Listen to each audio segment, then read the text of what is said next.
David Davis. Thank you, Mr. Speaker. Perhaps it's entirely appropriate I follow on from a Speaker who is disorderly, given the nature of this House all day. It's been the most disorderly House in many ways I've seen in 20 years. But he makes, my honourable friend makes a really important point. In one respect, he gives us an example of what we should have been debating had this parliamentary gambit not been attempted.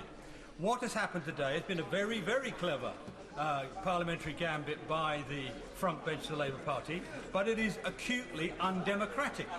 What it has done has denied backbenchers on both sides the opportunity to debate what is one of the most contentious issues that's been in front of this House for some time. The Honourable Member for Rushcliffe there and I have completely different views on how this should proceed.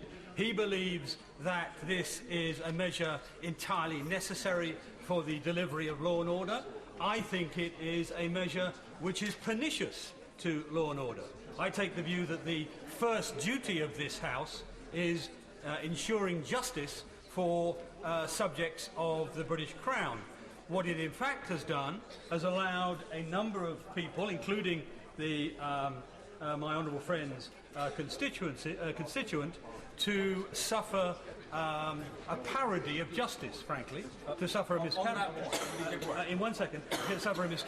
miscarriage of justice, and then have it arbitrated on by what you might term a parody of a justice system in courts outside the United Kingdom. I give way to my honourable friend for instance. I'm very grateful for him, and he makes an entirely important point, and the House might be interested to know that my constituent Andrew Symeou, who languished in a jail for 11 months and was not served well by the European Arrest Warrant, has just tweeted, "Today should be about preventing injustice and protecting British citizens, not being used as a political football so debate can be heard."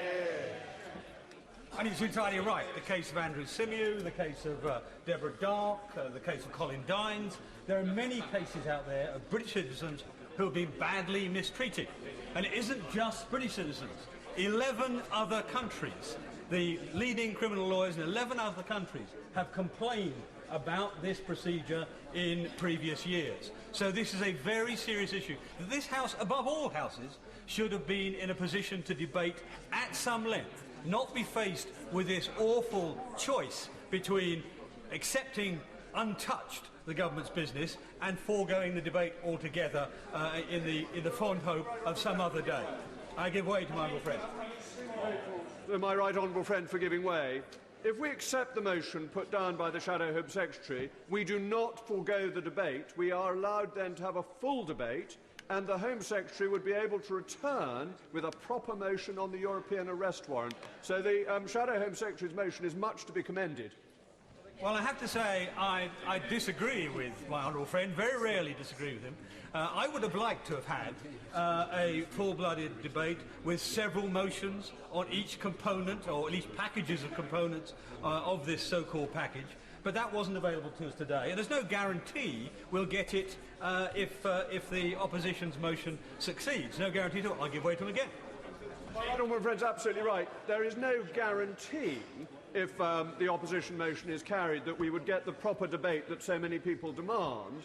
But the government, having behaved pretty shamefully today, will be facing huge embarrassment if it does not give in to the clear will of the House that there should be more time for debate. So again, I urge my right honourable friend to support the Shadow Home Secretary.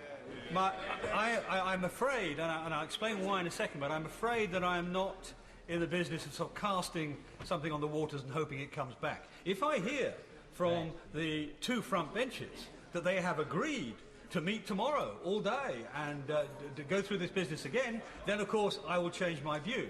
But I'm not going to take a chance with something which is quite as invidious as this. Remember what we're talking about. We're talking about taking British citizens with no necessary evidence, no prima facie evidence, and sending them off to courts elsewhere in Europe. These courts, we are assuming, the law, or what we're asked to debate, assumes that these courts all deliver equal justice. Romania does not deliver equal justice. Bulgaria doesn't deliver it. Greece, Italy don't deliver it. Some of these are post-Soviet justice systems that we are sending our constituents to. And we need to make that point. And what's so anti-democratic about the opposition's proposal is that they are denying many speakers who were going to speak today, who are not speaking. I see, as you're not standing when the speaker calls for speakers. And that is a tragedy, because this, as I said, this House's first responsibility is delivery of justice for our constituents. And we will not have either the opportunity to discuss the alternatives, that of having a multiple negotiated outcome rather than the European Arrest Warrant we've been talking about today.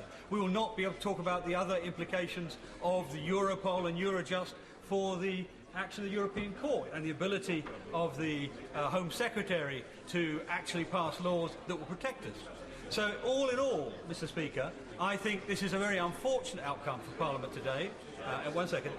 Very unfortunate outcome for Parliament today. A very clever parliamentary trick, but very poor democracy. I give way to my honourable friend. I thank my right honourable friend for giving way. Is it not only the people who wish to speak who have been cheated tonight, but also people like myself who wish to listen to the arguments on both sides?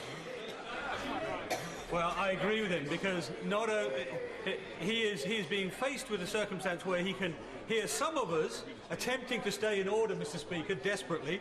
Some of us can make those arguments, but he will not be able to vote explicitly on those arguments. He has to vote on whether or not we have a vote on another day, or we close down a debate today. That is not the way that Parliament is designed to work, and I'm afraid, therefore, it is a travesty of democracy, which I'll give way. I thank my right honourable friend for making his comments. Would not the solution to this problem be, though, that the government at the dispatch box now make it clear that they will make time available for us to allow us to discuss this issue properly, as the country wants, as this Parliament wants, and then we can move on? It's within their scope to do that now. It is, of course, within their scope, and I had been very tempted at the beginning of this exercise to stand up and suggest to Home Secretary that she shoots their fox, that she just says, we're going to have a day's debate tomorrow. There you are, all over. And they would look stupid, and we would look very democratic. Sadly, that didn't happen. So I'm afraid I'm not going to vote for this proposal today. I may abstain, I may double vote, but I'm not going to vote for the proposal, because I do not want us to leave uncovered what is a very, very important debate in the history of this House.